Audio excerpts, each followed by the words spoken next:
Year of Magical Thinking by Joan Didion. Introduction: The Night When Everything Changed. On December 30th, 2003, Joan Didion's life was shattered in an instant. That evening, she and her husband, writer John Gregory Dunn, had just returned home after visiting their daughter, Quintana Roo, who was hospitalized with a severe case of pneumonia. It had already been an emotionally draining day, filled with fear and uncertainty. Once they got home, they slipped back into the rhythm of their daily life. They were preparing dinner, talking casually, engaging in the kind of small, ordinary rituals that make up the essence of a long marriage. And then, in the middle of this ordinary evening, the unthinkable happened. John suddenly collapsed at the dinner table. He had suffered a massive heart attack. Within moments, he was gone. There were no goodbyes, no chance to prepare. The life Joan knew for nearly 40 years, her shared routines, conversations, even the silences she had come to know so well, was shattered in a single heartbeat. That moment became the starting point of the year of magical thinking. Joan Didion's extraordinary memoir of grief, memory, and survival, the shock of loss and the initial paralysis. Didion describes with searing honesty the numbness that followed. She remembers calling emergency services, riding with the paramedics, following John's body to the hospital. Outwardly, she was functioning. Inwardly, she was frozen. This is a common experience in grief. The mind resists the truth, as if refusing to register what the heart already knows. For Didion, it felt like she was watching her life happen through glass. Everything was both immediate and distant, unbearably real and yet unreal.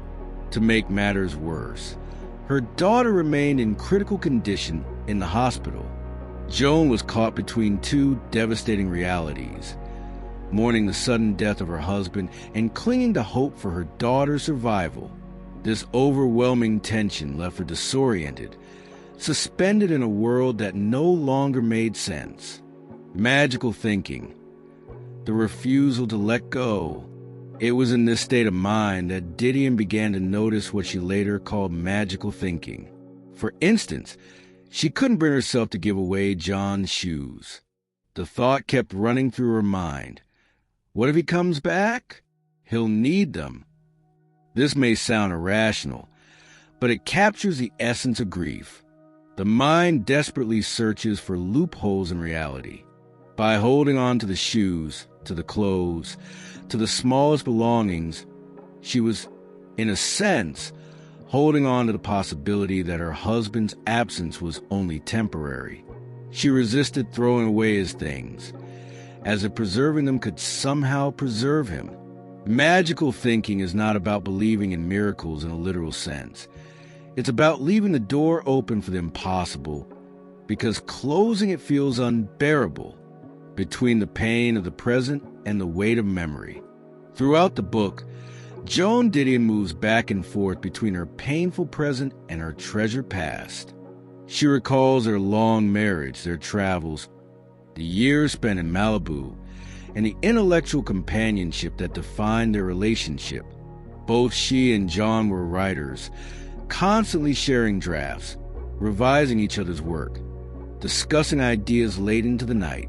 Their careers and their personal lives were deeply intertwined. Losing him meant not only losing her partner in life, but also her creative companion.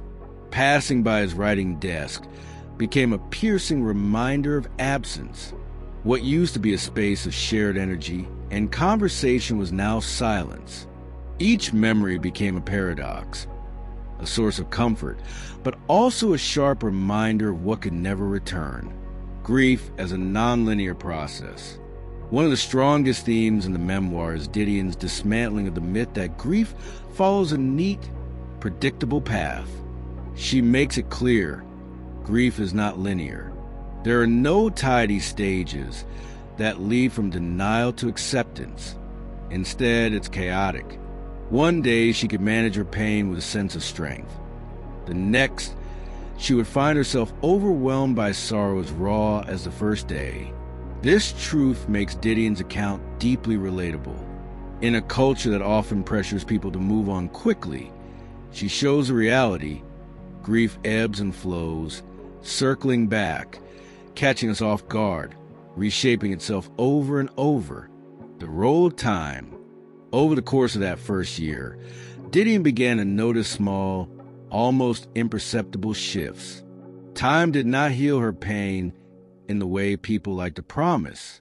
Instead, it changed the way she carried it. A symbolic moment was when she finally brought herself to sort through John's belongings nearly a year later. This act did not mean forgetting him. Instead, it represented a fragile acceptance of reality, the acknowledgement that he would not return.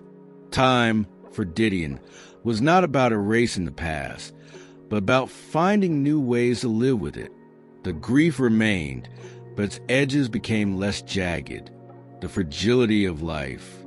Again and again, Didion returns to a phrase that captures the haunting truth of her experience. Life changes fast. Life changes in the instant. You sit down at dinner, and life as you know it ends. This refrain echoes throughout the book, reminding us that life's stability is always an illusion. No matter how carefully we plan, no matter how secure we feel, everything can shift in a single second. This is not meant to instill fear, but awareness. Didion's story becomes a call to cherish the ordinary moments, to see the sacredness in daily rituals, and to recognize the fragility of the bonds we often take for granted. Writing as survival. For Joan Didion, writing this book was not simply a literary project. It was a lifeline. She confesses that the act of writing was the only way she could make sense of the chaos in her mind. By putting words to her grief, she was not only honoring John's memory, but also saving herself. The year of magical thinking became a map of survival, a way to shape her unbearable reality into sentences, paragraphs, and chapters. This is one of the most powerful messages of the memoir, that creativity, storytelling, and expression can be forms of healing. Writing did not take away her pain, but it gave her a vessel to carry it, a personal story with universal resonance. What makes this book so moving is its dual nature.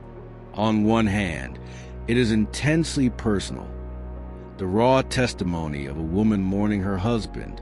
On the other, it speaks to something universal, the reality of loss that every human being will face in one form or another. Didion does not try to offer easy solutions. She doesn't claim to have overcome grief. Instead, she shares her vulnerability with stark honesty. And it is precisely this honesty that resonates. We recognize ourselves in her story. We realize that while grief is isolating, it is also deeply human. Conclusion: living after loss. The Year of Magical Thinking is not, at its core, a book about death. It is a book about love, the love that binds two people together through decades of life, and about the unthinkable challenge of continuing to live when that bond is broken. It is about the endurance of memory, the complexity of grief, and the quiet resilience required to keep moving forward. Didion reminds us that grief never disappears, but it can be transformed into reflection, into memory, into words that give us strength. Her story becomes not only a tribute to John Gregory Dunn, but also a mirror for anyone who has ever faced the silence of absence. And in that mirror, we see the possibility of survival, even in the aftermath of unimaginable loss. If this journey through the Year of Magical Thinking touched you, consider subscribing to The Healing Vibe. Here, we explore books, stories, and ideas that help us navigate life's hardest challenges with wisdom, compassion, and hope. Hit the subscribe button, share this video with someone who needs it, and join our community where healing, growth, and resilience are always at the center.